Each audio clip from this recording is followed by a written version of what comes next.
कोल्हापूर शहरातील विनापरवाना व्यवसायांवर कारवाईचा धडाका महापालिकेच्या वतीनं सुरू करण्यात आलाय। या अंतर्गत बिनखांबी गणेश मंदिर परिसरातील एक लॉज सील करण्यात आले। याबरोबरच 3 व्यावसायिक आस्थापनांना कागदपत्रांची पूर्तता करण्याची समज देण्यात आली आहे।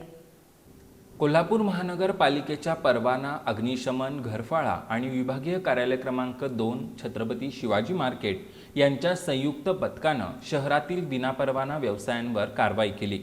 या दरम्यान बिनखांबी गणेश मंदिर परिसरातील मयुरेश लॉजिंग या लॉजवर सीलची कारवाई करण्यात आली। या पाठोपाठ या परिसरातील 3 व्यावसायिक आस्थापनांना आवश्यक कागदपत्रांची पूर्तता करण्याबाबतची समज देण्यात आली। आयुक्त डॉक्टर राजेंद्र भारुड यांच्या आदेशानुसार ही कारवाई करण्यात आली। दरम्यान इथल्या 3 व्यावसायिक आस्थापनांनी नवीन व्यवसाय परवान्यासाठी ऑनलाईन अर्ज दाखल केले असले तरी आवश्यक कागदपत्रांची पूर्तता न केल्यानं त्यांना समज देण्यात आली आहे। उपायुक्त किरणकुमार धनवाडे आणि सहाय्यक आयुक्त स्वाती दुधाणे यांच्या मार्गदर्शनाखाली परवाना अधीक्षक अशोक यादव, परवाना निरीक्षक शिवाजी कोकरे, संदीप भोई, स्थानक अधिकारी विजय सुतार, घरफाळा आणि विभागीय कार्यालय क्रमांक 2 चे कर्मचारी यांनी ही कारवाई केली।